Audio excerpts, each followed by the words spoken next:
हर्ष का विषय है कि बलि प्रेक्षागृह के जीर्णोद्धार के उपरांत आज इसका लोकार्पण माननीय मंत्री जी के कर कमलों द्वारा किया जा रहा है तथा हमारे सभी गणमान्य अतिथियों की गरिमामयी उपस्थिति में किया जा रहा है।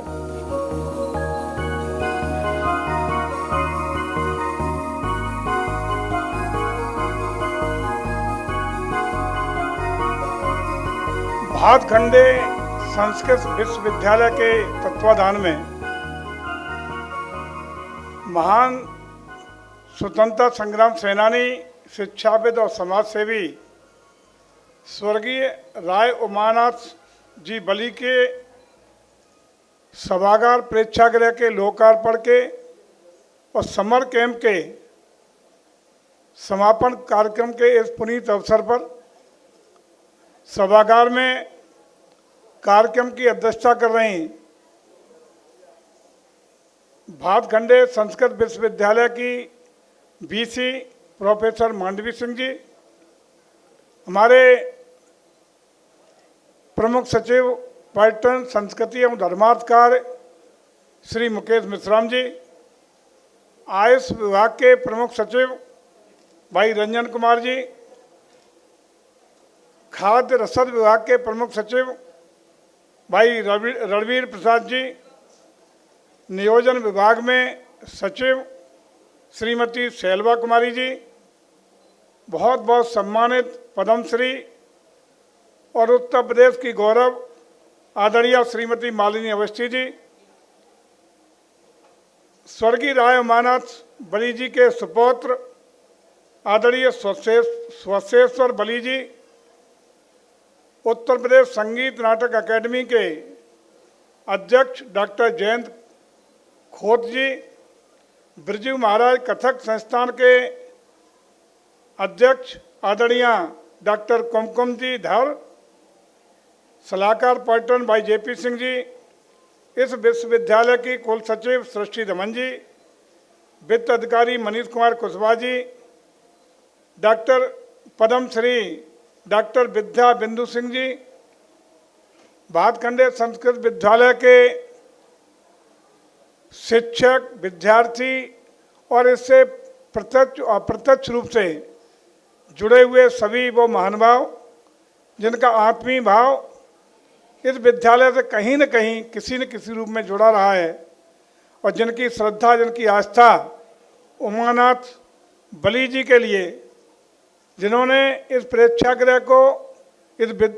संस्थान को 1926 में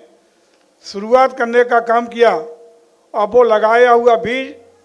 धीरे धीरे आज एक वट वृक्ष के रूप में, यूनिवर्सिटी के रूप में आपके सामने प्रस्तुत हुआ है। ऐसे इस वट वृक्ष की आज एक छाया मिली है, एक बहुत ही ईमानदार और कर्मठ प्रोफेसर मांडवी जी के बीसी के रूप में, जिन्होंने निश्चित रूप से इस विश्वविद्यालय को एक नई पहचान देने का काम, एक नई गति देने का काम किया है। इसका प्रत्यक्ष प्रमाण है। कभी हम देख रहे थे जिस तरीके से बच्चों ने जो 1 महीने के समर कैंप में, ऐसे बच्चे जिनका कोई सरोकार इससे संभवतः संगीत से नहीं रहा होगा, उन बच्चों की प्रस्तुतियां देख करके ऐसा लग रहा है कि जन्म से ही जैसे उनको ट्रेंड करके ये 5 साल 4 साल की ट्रेनिंग देने का काम किया गया हो। तो इस तरह हम लोग देख रहे हैं कि यही बच्चे जो आज मंच पे प्रस्तुति कर दे रहे हैं, कहाँ बच्चे खड़े होने की हिम्मत नहीं जुटा पाते मंच पे, और ऐसे बच्चे आपके सामने प्रस्तुति दे करके बेस्ट परफॉर्म करके ये साबित कर रहे हैं कि भारत की संस्कृति, भारत की सनातन परंपराएं, हमारा भविष्य इन बच्चों के द्वारा पूरी तरह सुरक्षित है। और संगीत और कला के क्षेत्र में भारत विश्व गुरु था और निश्चित रूप से आने वाले भविष्य में पुनः भारत विश्व गुरु बनेगा, ये हम परिकल्पना कर सकते हैं।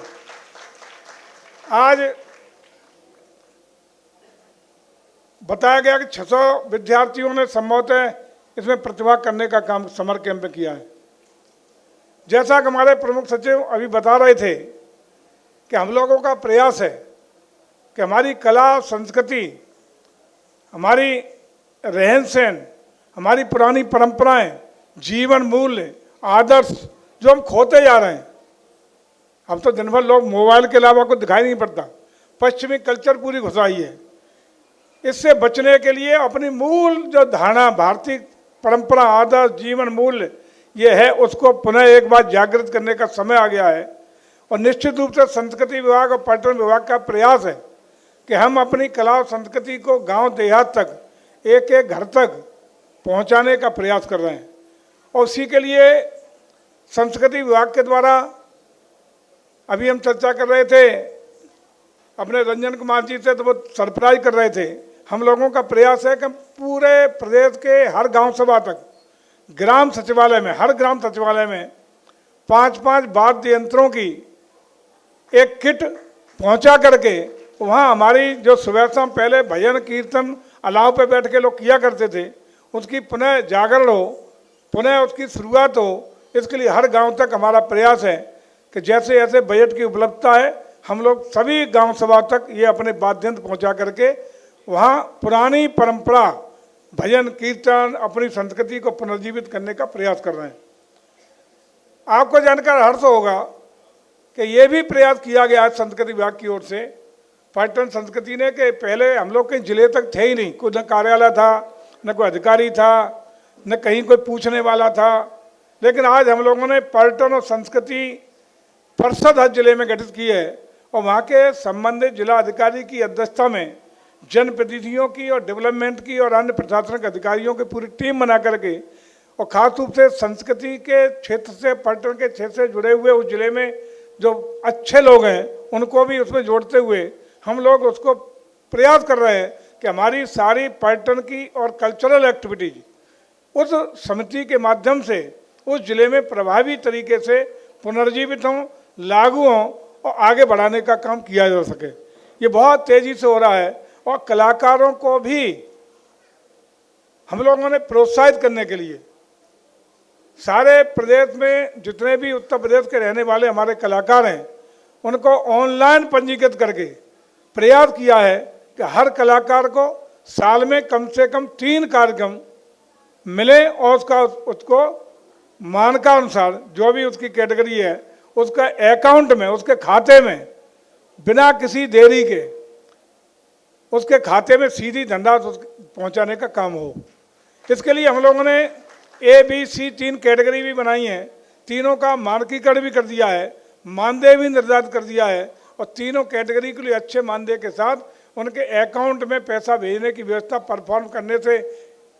जब आदेश मिलेगा तब आधा और 50% जैसे ही परफॉर्म करने के 1 सप्ताह के अंदर उसके खाते में पहुंचाने की पारदर्शी व्यवस्था भी हम लोग कर रहे हैं। और साथ ही साथ जो हमारे बुजुर्ग कलाकार हैं जिन्होंने हमारे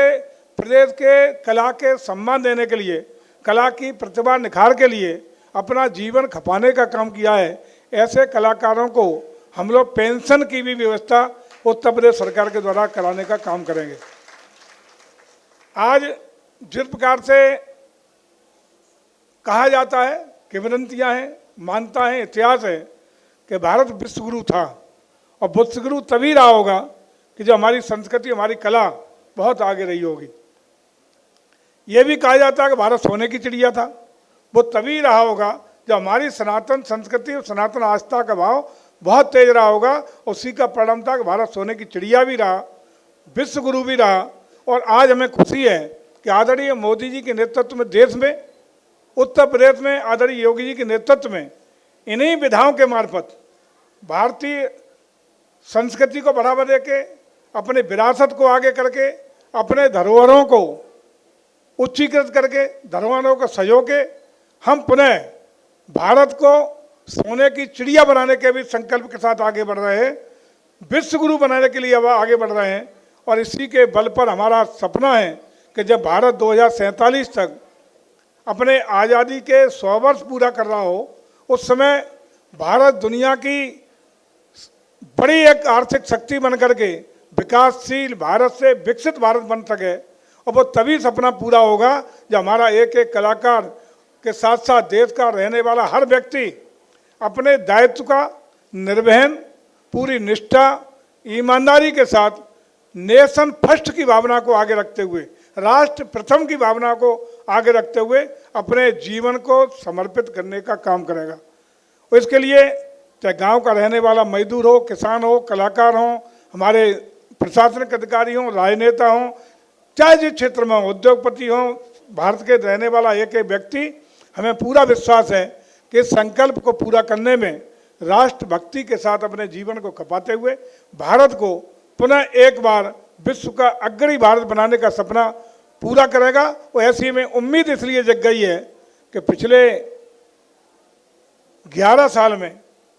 हम लोग 11वीं अर्थव्यवस्था से दुनिया की सबसे बड़ी चौथी अर्थव्यवस्था बनने में कामयाब हुए हैं। हमारा सपना पूरा होता हुआ नजर आ रहा है। और ये सपना पूरा तभी होगा कि आज जो बच्चों ने 5 साल के बच्चे, इस बार बताया गया कि मुझे जो इसमें समर कैंप लगा है, इसमें 5 साल से लेकर के 80 साल तक के लोगों ने अपने को जोड़ा है, परफॉर्म कराया है। और आज देख रहे हैं कि 5 साल के बच्चे जो बेचारे मंच पे खड़े होने की हिम्मत नहीं जुटा पाते, कितना बेस्ट परफॉर्म करके हमारे भविष्य की उज्जवल किरणों को या बिखेरने का काम किया है। मैं उन्हें बहुत बहुत शुभकामनाएं देता हूं और विशेष रूप से उन्हें बधाई देता हूं। और विशेष बधाई देता हूं कि हमारे रंजन कुमार जी, हमारे रणवीर प्रसाद जी, शैलवा कुमारी जी के बच्चे भी इसमें परफॉर्म किए हैं। बहुत छोटे छोटे बच्चों में उनके माँ बाप को भी इन संस्कारों को देने के लिए और इन सब भावी विशेष कलाकार बनाने के लिए, भारत की एक नई कला के क्षेत्र में प्रतिभा निखार के लिए उन्होंने अपने बच्चों को तैयार किया है। उनको भी बहुत बहुत बधाई, शुभकामनाएं। और निश्चित रूप से यही बच्चे हमारे कल के भारत का भविष्य होंगे। यही बच्चे कल को भारत को आगे ले जाने का सपना पूरा करेंगे। यही बच्चे जिस क्षेत्र में भी जाएंगे बेस्ट परफॉर्म करके हम सबका नाम रोशन करेंगे। भातखंडे संस्कृत विश्वविद्यालय का नाम रोशन करेंगे। यहाँ के सभी जुड़े हुए शिक्षक, वीसी और अन्य सभी महानुभावों का नाम रोशन करेंगे। मैं इसी कामना के साथ पुनः आज के शुभ अवसर पर कि आपके सामने जो बिल्डिंग जीर्ण शीर्ण थी, जिसको तोड़ने का मंसूबा बनाया गया था, तोड़ करके ध्वस्तीकरण करके नया भवन तैयार हो, ये भव्यता, दिव्यता, अलौकिकता के साथ आपके सामने प्रस्तुत है। और इतने ऊंचे पटान, इतनी विरासत को सजाने का काम जो हुआ है, इसके लिए भी आपको पुनः एक बार बहुत बहुत बधाइयाँ और शुभकामना देते हुए, और निश्चित रूप से उम्मीद करता हूँ कि मांडवी सिंह जी के